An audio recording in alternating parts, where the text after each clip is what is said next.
everybody, it's Nick Leighton. And I'm Leah Bonnema. And we had so many great questions from you all in the wilderness. Ow! That we have a bonus episode. So here we go. Our first question is, quote, "This could qualify as a vent, but I'm really curious to hear your take on what kind of etiquette infraction this was and what is so egregious about it. A few weeks ago, I got inspired to make Tarte Tatin for my family. In restaurants, we buy sheets of all butter frozen puff pastry, but I didn't have any of that in my home kitchen, so I decided to make it from scratch, which is a pretty big task.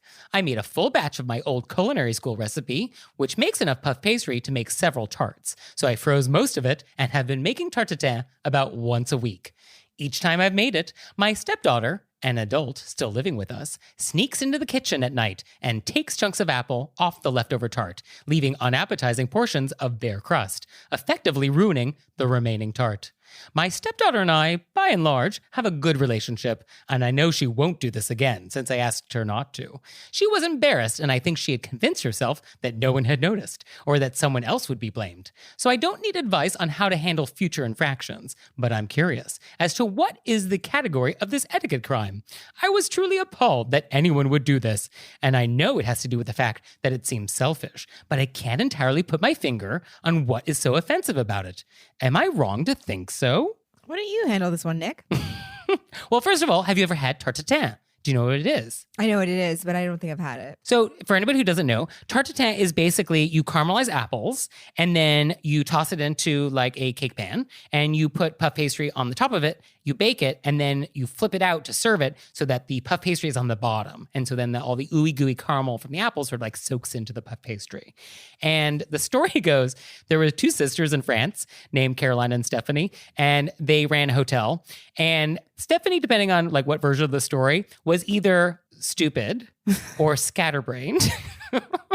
Or she was just distracted one day. But she was making an apple pie and she forgot about it and it like started burning and she tried to save it by like tossing some pastry on it and like tossing it in the oven.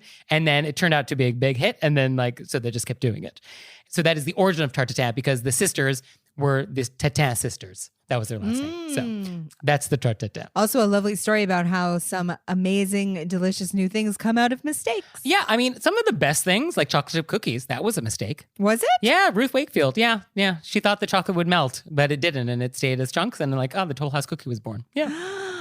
Fun fact. I'm so hungry. Anyway, so yes, this is indeed incorrect. And I was thinking about like, what is the etiquette crime here? And I think actually there's a couple crimes.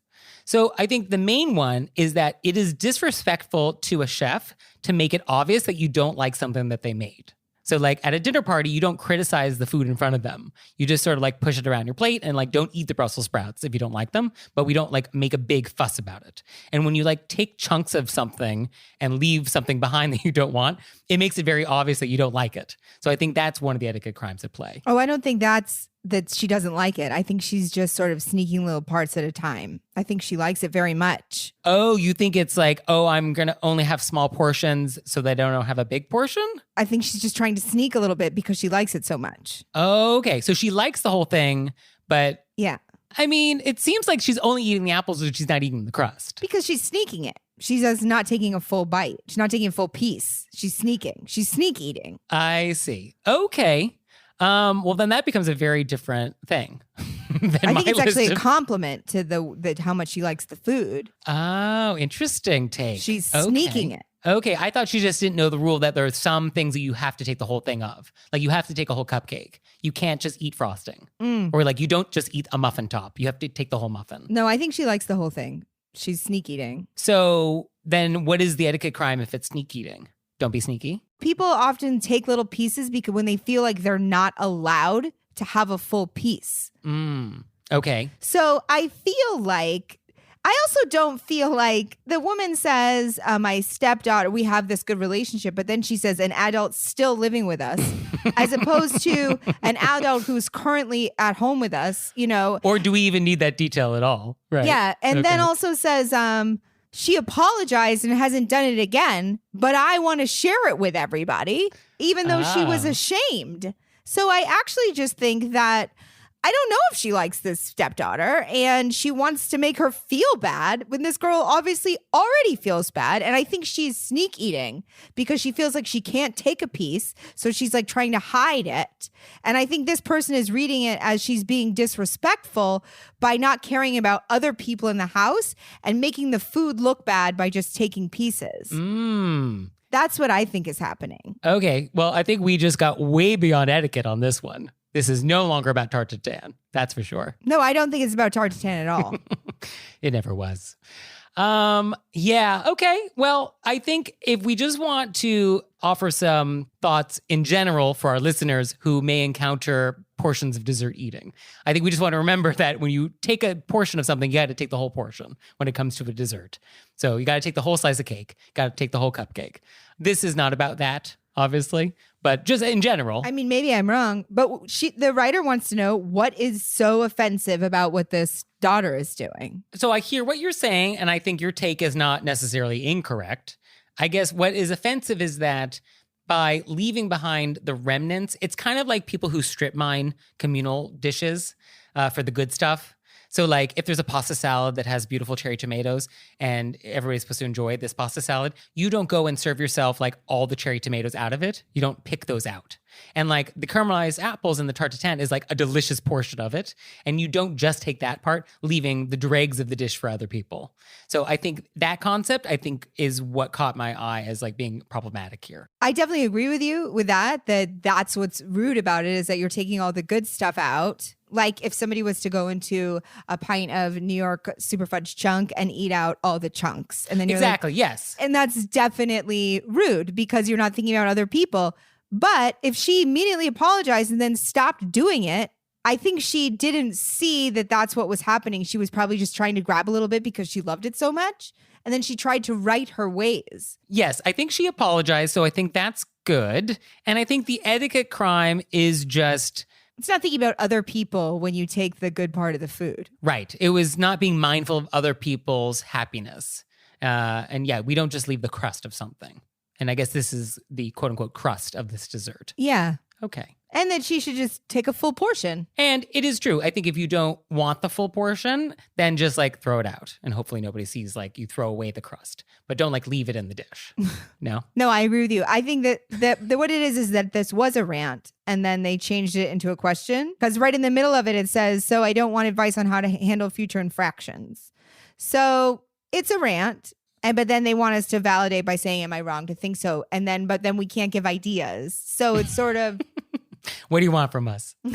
Our next question is, quote, after spending my entire adult life in big cities, I recently moved to a small town in the foothills of the Blue Ridge Mountains. So far, I'm loving country living, the slower pace, the friendlier people, and the relative peace and quiet. But I've had some unique etiquette challenges for which I've been totally unprepared. Specifically, I live on a farm outside of town and have few neighbors. Because I live on my own and have virtually no DIY skills, I often require help with maintenance, repairs, and other odd jobs around the house and farm. When these situations arise, I usually post my plea for help on a neighborhood Facebook group and ask locals to recommend companies or individuals who can help with a particular task. Inevitably, I receive multiple responses saying, I can help you out with that, which I greatly appreciate. However, when somebody offers to help me out, I'll ask what the cost of the service will be, and I'm regularly told that I can pay, quote, whatever I think is fair. I'm always caught off guard by this and always fear insulting them by offering too little, or, more frequently, significantly overpaying for a service that requires minimal time because I'm desperate and I can't do it on my own. Any ideas? I'm confident I've never encountered this dilemma in New York or LA, where there's a market price for just about everything. I had an idea. Okay. This actually happens a lot in the opposite direction for comedy, where people will say, hey, I have this thing. What's your price? Okay. Like, please perform at my daughter's bat mitzvah. Yeah. And you have no framework of what the budget is. And it's different for different things like corporations or nonprofits or benefits or the time you're doing. So I feel like this person could actually use what I wish people would say to me when I got an email. Because I know they just want to know what my... So I think that this person could just say, this is what I need done. This is how much I can pay for it. Is this something you could do? Okay. Because that way they're just throwing a number out that they're comfortable with. And then that person is free to say, oh, it usually is a little more or a little less or fine. Okay. I mean, I think the problem for our letter writer is like, I have no idea what it is to get a couch out of my car and into my house. Like, I don't know what the fair price is. But just I know, but you could just throw a number out that you have to spend at this time. Like, I have $50. Can you do this for $50? Is this something you could do, or could you recommend somebody? Or that way, you know, you're within your budget and you're not asking somebody to do something that they feel uncomfortable doing for that amount of money, because they can say, oh no, I usually charge this. Okay. Just start the conversation with the money. That way we don't have to go back and forth and guess. And then, because I always do that where I then worry and then I'm afraid, am I overpaying? Right. I don't want to underpay. So just start with the money. Yeah. I mean, my initial thought was, let's pick a hourly rate that feels fair and pay the person for like the time it takes them to drive to your house if you're in some rural area, the time at your place, and then the time for them to go away. And start with that as some number, like whatever some hourly rate that feels fair in general is. And then that's how we would start the conversation. And then they could be like, oh, actually, like that's too low for what this is, or that's too high. But like $25 an hour, I figure it's going to take you an hour and a half. So like, is that cool? And that would be another way to maybe approach this. I like that too. I still think it's like the idea of just starting with an idea. But I think what we should not do is have them do the job and then figure out the price after they've already done it. Yeah, that's very uncomfortable. That's very uncomfortable, and that never works out. No. I do appreciate living in New York City where I don't have to do very much for myself. So I think it is very nice on some level that I can just be like a human in Wall-E sitting in my chair driving around. I just want to know what people's budget is. So that's why I think if she's just trying to make them happy and she doesn't know, but if she could just throw out what her budget is. Yeah. I mean, I think what's tricky is like my budget, like I have money. I just don't want to give all of it to you. So I also want to give you as little of it as possible. Yeah, but I think everybody can guess how much they think is fair. And then you could say, I'm not sure if that's fair. Let me know. Okay. So you just have to pick a number and just start there. Because otherwise you're going to go back and forth forever and it's going to get anxious and then it's going to get left to the end. And then, you know what I mean? That way it's out in the open. It's done. It's up top. Everybody knows if they think it's fair or unfair, they can say. Well, I mean, I think there is a danger of insulting. Like if I asked you to perform at my corporate sales conference and I was like, our budget is $100, no transportation included, that's going to feel insulting. I'm not going to feel insulted. I'm going to say, you won't. No, because how would you know? If you don't regularly book comics, how would you know? And I'll just say yes or no. I think as long as the person, our letter writer or the person asking me to do a corporate gig for $100 opens with, I am unfamiliar with this. Right. This is, that way I know, oh, you don't do this regularly. You don't know. You know what I mean? And you're just trying to get the ball rolling because it's hard for people. They don't know what your budget is. So just say, this is what I have. Can you do it? Yeah, okay. And I guess it's important to remember that this is business. And so let's not be offended. Like it's just a number. There's no value attached to this number. This was just a number. And so like, let's just start with the conversation on this number and go from there. Okay. And I just think it'd be a lot less anxiety for our letter writer if she starts with it. Yeah. It sounds like she's going to have to toss out the number first for these people. Yeah. And then they can agree or not agree. And that's up to them. Okay. So our next question is, quote, I am a pastry chef, and at one point, I went into business for myself making an incandescently delicious Italian vanilla honey nut nougat candy. This is not a plug since I no longer sell this, though if either of you wanted to try it, I would send some to you since I still make it for special people. Yes. Almost every time, people would take a sample, then take a couple more samples, then not buy the thing. Or maybe they would. But they ate several samples first, which then forced me to cut up another potentially profitable piece of my product to make more samples. I know everybody likes free stuff, but this is not free stuff. It's a sample, meant to let you experience my product to determine if you would like to buy it. If you take more than one, you're essentially saying, yes, I like it, but I would rather exploit your generous business strategy than actually pay for this item. What do you think? Is it rude to take more than one sample? I mean, let's just start with incandescently delicious Italian vanilla honey nut nougat candy. It's so hard to think about the rest of the question when my mouth was like arrested halfway through, just being like, this sounds delicious. I must please try. I mean, our address is on our website. Just saying. Such a nice offer. So is it rude to take more than one sample?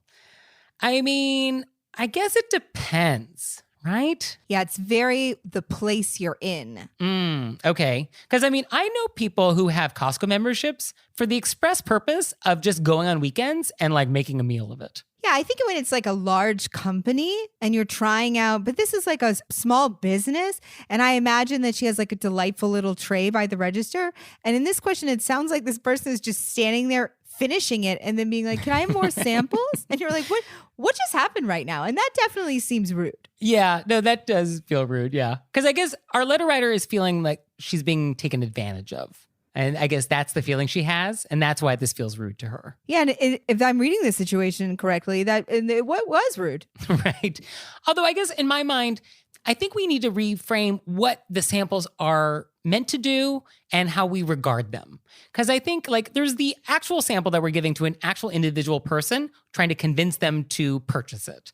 But then we also want to think about samples more holistically. Like this is a brand building exercise. This is about making customers feel good about the brand, the experience, the hospitality, the generosity. And maybe they're not going to buy something today, but they'll have warm feelings about your little shop and they'll think of you fondly in the future. And I think samples go a long way towards that. I definitely agree with that. And I like the idea of it about being a relationship. I think maybe it could be where the sample is placed. Like maybe she could actually have the samples behind with her and then offer a sample. And then it's like a piece instead of someone just standing over it and then like clearing the plate. So then they have a little dialogue. Maybe they talk about it. Right. And then she can offer them the sample. That's true. I mean, offering, I think, is a better way to control it than like a tray that's like a pass hors d'oeuvres at a cocktail party where someone's just grazing. Yeah. It sounds like somebody just came here to graze. That's like a perfect word for it. And one thing I was thinking of is like, if you really don't want to give samples and you feel like this is just destroying your profitability, don't offer samples, but maybe have like a bite-sized piece that you can sell. So like maybe there's a piece of nougat that you can wrap individually in like cellophane, like a bonbon, and you sell that for 25 cents. And somebody can try that, and that's a very low bar of entry. And if they like it and they want to buy the big thing, then you could even say like, oh, I'll give you a 25-cent credit against the big thing if you end up buying it. And I think that's one way to sort of not feel as taken advantage of. I feel like you always have so many ideas that... I mean, I spent a lot of time thinking about these things, for better, for worse. No, I really like it. I spent a lot of my time thinking about how delicious it was. But that's why we're different. I know. But I didn't get the idea that she is against samples. I think that she is against the way that some people are taking advantage of the samples. Yes, it's the taking advantage. That's why I thought maybe if they were just moved to a different location. I mean, I guess the question is, if you're taking a sample and you truly have no intention of ever buying it or anything like it from this store in the future, then yeah, you are taking advantage. Yeah, you are taking advantage. Certainly if you're getting more than one sample, then you're pushing it. Yeah, it's the more than one. The more than one is not great. I don't think we want to do 3. I think I draw the line at 3 dips from the trough. Yeah, three seems obscene. But I am reminded, I was at some chocolate shop in the village recently buying a box of chocolates for a friend's birthday, and they offered me a sample of a chocolate-covered potato chip. And I had no intention of buying chocolate-covered potato chips during that visit, but I tried it because I was like, that's a chocolate-covered potato chip. I want to eat that. And so I ate it, and I'm still thinking about it. And I think the next time I need to purchase something that's like a chocolate-covered potato chip, like for Bonnema maybe. Oh my goodness. I was going to cry. That sounds so good. I will think fondly of that, and I will remember that, and I will go back. And so like they're going to get their money's worth out of that 10-cent sample they gave me. Oh, definitely. I think samples are a nice thing to think of as a for later. Like, oh, hey, you're here for this other thing. Do you want to try this? And so I think about it for next time, as you're saying. Yeah. But it's a sample. It's not a buffet. And also, I think it goes out of your advertising budget. So I think you just need to decide, like, how much money do I want to spend on advertising? And this is part of that. And so, yes, you may not close every sale, but like no advertising works 100%. It's all about like what percentage of return are you getting? And so, if you offer $20 worth of this, nougat per month and you end up getting, 10 sales out of it, well, then you've definitely gotten your money's worth out of the $20 probably. And so, yes, you may not close every sale, but like percentage wise over a month, hopefully you turn enough of a return on that investment that it makes sense. We can talk about ROI and ROAS all day long. But I think you could think of it in terms of advertising and not necessarily as like actual nougat we're giving to an individual. RONs, return on nougats. RON, yes. It's the hot thing at the Harvard Business School now. Mm-hmm. It's the new metric. I love the way you're thinking about the RONs. And I think yes to the RONs. And I think also we can also judge harshly somebody who's standing over your nougat and just eating it all and then asking for you to cut up another one. I think we can have both things. Both things are possible. Yes, we can walk and chew nougat at the same time. So as a reminder to our letter writer, our address is on our website. So if you have any extra incandescently delicious Italian vanilla honey nougat candy laying around, I'm just saying, we have a place for that. So our next question is, quote, I am a fierce feminist woman that owns a small business in a male-dominated field that predates my marriage. My soon-to-be ex-husband works for me, which he will continue to do after the so far amicable divorce. He does all of my sales, so all of my customers see and know him, and people tend to assume that the company is his, although he has zero ownership. And they like to refer to our personal relationship as though it were relevant to my position in the company. Comments like, "You're his wife, right?" This has continuously frustrated me to the point that I've sincerely considered selling and being done with it altogether. He has always blown it off, telling me I'm overreacting. How can I assert myself with my customers without alienating or offending them? I've tried making jokes and laughing it off. Oh, actually, he works for me. Ha ha ha. So crazy, right? I've tried to repeat what they've said, replacing your husband with my salesman, although I don't love that. People will directly ask me about my relationship with him, and I've tried saying that I, quote, don't like to talk about my personal relationships. I want to be respectful to people, but I struggle greatly with how I'm feeling so incredibly disrespected and disregarded. I even have one customer that knows I'm bothered and will call me asking for him by name and call him the owner. How can I address these situations within the bounds of etiquette and let it be clearly known that I'm not just his secretary and only that because of our marriage? And for the record, I'm not 100% sure that I don't want this divorce, just so I can say, nope, he isn't my husband, with honesty and be done with it. For real, I don't want to be married to him for many reasons, but this is one of them. This question, I feel, this is real. This is a thing. Yeah, I think this comes up. This has been a real issue for me in my life. I almost feel like you have to not worry. She doesn't want to offend people. At a certain point, you just have to put your foot down. Yeah, this is tricky. Because my first thought was sort of like, sometimes in business, you just sort of suck it up. $1 is $1. And $1 from a rude customer is still $1. And so on some level, it's sort of like, should we just, with this rude customer that knows that she's an owner and, goes out of his way to call the husband the owner? That's just rude. But do you want to correct that person? Well, she obviously has, and they keep doing it. Right. They're egging her on. So, but I do think, though, it is fine to correct people. And you can do that in a nice sort of non-judgmental, polite way. I think the issue is she's currently going through divorce, and she may not have the ability to summon up a tone that is non-judgmental and value neutral right now. She just may not have that ability. In which case, I don't know what you do with that. Well, even sans divorce, it's hard to maintain value neutral when people, it's just such an archaic way of thinking about business. And I see it all the time. I was recently at a comedy festival and another comic was there with her partner and he's not even a comic. And somebody was talking, didn't even make eye contact with her, just started talking to him about it. As if they had to go through the man, that he was somehow in charge. And I will have people ask me, this has come up before, how my boyfriend thinks about something or so I get why it's so infuriating. Yeah. And it's amazing that it still happens. In this day and age, we still have this concept that a lady running a business? How novel. And it is very disrespectful. And if you've politely corrected somebody and to the point where she's like, I've almost thought about not doing it anymore. So if you've thought about not doing it anymore, then straight out tell them, yeah, no, I'm the boss. Yeah, that's true. I didn't like that detail in this letter, which was this is to the point where I don't even want to be in business anymore. I don't love that we're at that point with this, that it's so disrespectful. That felt like an option for her. Yeah, that's why I think if you feel that strongly about it, that it's fine to let people know because it's your business. You've worked hard. And then to have somebody make you feel like you got permission from your husband because he runs it? Yeah. Whether or not you're married or not. It's your business. Yeah, the marriage part, I think, is actually almost immaterial. It's just the idea that like she is not getting the respect and recognition that she deserves for building a successful business, and that surely a man must be responsible. And I guess that is what is sort of infuriating. And because she added that detail that she'd be ready to like just shut the whole business down, then I think you come up with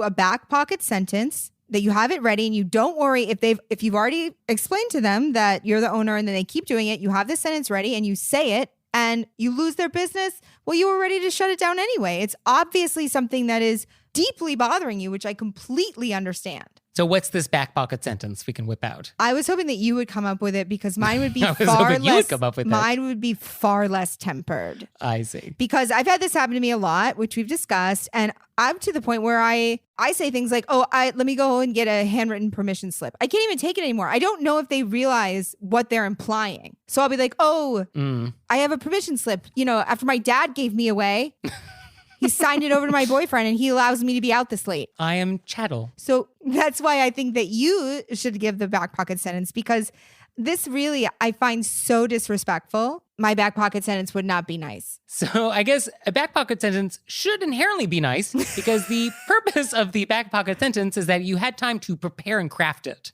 in a way that is polite and etiquette approved, and it's sitting in your back pocket ready to go.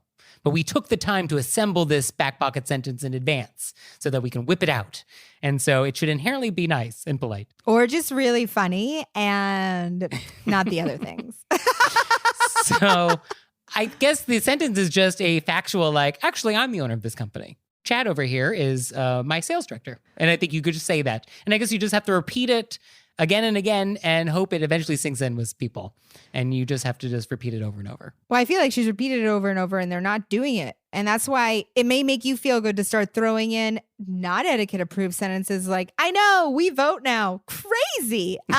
Just to let the steam out. You know, if you're to the point where you want to shut the business down. So other ideas I had, other than that, were that we could rename the business to make it clear that our letter writer owns it. So it's be like Lisa's Monster Truck Body Shop. So like her name is in the title of the business. That's an idea. Or we can get a sign for the business cards and the front window, which is like women owned and operated since 1990. You know, so we could like just declare this is a woman-owned business. I liked both of these ideas so much. So I think we could just rebrand the business to make it clear this is Lisa's business. So it's Lisa's Monster Truck Body Shop. It's Lisa's women-owned and operated monster truck. I don't know what male-dominated field we're talking about. I'm just assuming it's monster trucks because what else is there? So I think I would do that. It must be monster trucks. I've got no other options. It is just so crazy that people still do this. I mean, it's crazy, but I think it's actually not uncommon. I think half our audience is like, yep. Oh, it's not. I know it's not uncommon. It literally happens to me every time I walk outside. Like this person who, he knows that she's bothered, so he does it on purpose. Well, for that guy, I mean, he's a lost cause. I don't think we can do anything about that. He's just a bad etiquette person. I think he enjoys like baiting you, which is so annoying. Yeah, and I'm sure the ex-husband is not doing any favors here either. Yeah, he doesn't seem to be doing any favors. Which is probably part of the problem. Part of the problem. But like, that's not our role. Not our role, so I'm glad we're not addressing that. No, but I think let's just toss your name into the business, because wouldn't it be satisfying if he has to answer the phone now, like Lisa's Monster Truck Body Shop? That would be very satisfying for your ex-husband salesperson. I really like that. Yeah, so go for that. Our next question is, quote, when is it okay or not okay to eat meat off the bone? I'm clear on the big ones like T-bones and pork chops, but the smaller the bone, the harder to tell. Quail is usually found at more upscale restaurants, but it's not even worth ordering if you can't dig your teeth in there. At a business dinner, when a chicken leg comes out, people will nervously reach for their forks and knives as if they're looking for an out. Is this pomp and circumstance really necessary? Please enlighten me. My easy answer to this is, when is it okay to eat meat off the bone? Whenever you're hanging out with Leah Bonnema. Okay. I mean, that's a correct answer. Yeah. I mean, that is correct. Miss Manners would agree with that. Yes. I mean, my first thought here was like, since when is not looking like a wild animal considered pomp and circumstance? Like, when is that pomp and circumstance? So, I don't know. I thought you were going to say something like that. I mean, and is it necessary? Is anything necessary? I mean, no one is going to die if you pick up a quail leg when you're dining at Le Bernardin. No one is going to keel over and now be dead because of this etiquette crime. So is it necessary? No. But I mean, none of this is. So that's not what etiquette is about, I guess. But dive into that chicken wing. I mean, come on. I mean, in a restaurant, use a knife and fork, even on quail. And you just have to get to a good place knowing that you're not going to get all the meat out of it. You're going to leave something on the bone, and that's just what it is. Because we're just not going to pick it up. Which seems like a crime against humanity, to be totally honest. But I don't make the rules. That's just what it is. And I think in general, especially if we're dining out and it's a formal thing, you should always actually be mindful of what you're about to order. So if you're worried about like, oh, I can't possibly not pick up this avian bone at this meal, then don't order it. Order something that is not going to tempt you. Like if I'm wearing a nice tie and I'm actually at a nice dinner, I'm not going to have the pasta with the red sauce. I'm just not going to order it because I don't need that in my life. So just don't order the quail. Although, who is writing us this question and eating quail? It feels like that's two different people. I think they want to go through each meat and say, can I eat it off the bone, category by category? And I think Nick's answer is categorically no. I mean, if you're having barbecue, like if you're at a barbecue place and there's paper on your tray, then yes, pick it up. But I mean, I think if we're in a restaurant where like we're kind of in a slightly elevated dining experience, perhaps, yeah, you're just not going to pick it up. And quail, you never pick up quail. I don't think there's a world in which we eat quail. Unless you're having like a super casual backyard barbecue with quail, in which case, I guess, pick it up. I mean, we always pick up chicken wings. Always. Yes, although rare are you having fine dining with chicken wings. Well, I'm just saying, if there's chicken wings on the menu, they want you to pick them up. Yes, I don't think we want to eat chicken wings with a knife and fork. True. Yes. If I see a knife and fork coming out with chicken wings, I'm calling the police. Honestly, who are you? Okay, yeah, I'll give you that. I guess I'm just trying to hang my hat on the quail. I just immediately pictured a quail wearing a hat. And it was a top hat. I mean, what other hats do quails wear? What other hat would it be? I mean, a fedora? Come now. Come on, no. So our last thing is a local etiquette tidbit. So you may remember a few episodes ago, I wanted to hear from you guys about local etiquette things in your area. So if I visit you in your community, what's something I need to know to fit in?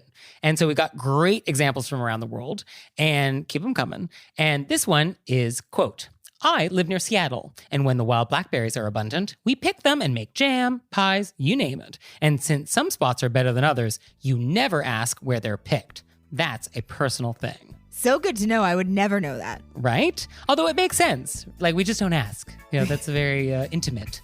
Your special bramble. Your special bramble. Ooh. Right? Imagine somebody sneaking out behind somebody else at night to find where they get their berries. Following them, tracking them, stalking them. Private detective. Yeah. It's a very big Father Brown episode. So do you have any local etiquette tidbits for us or questions? Please send them to us. You can send them to us through our website, wereraised-by-wolves.com, or you can leave us a voicemail or send us a text message, 267-CALL-RBW. And we'll see you next time. Bye. Bye.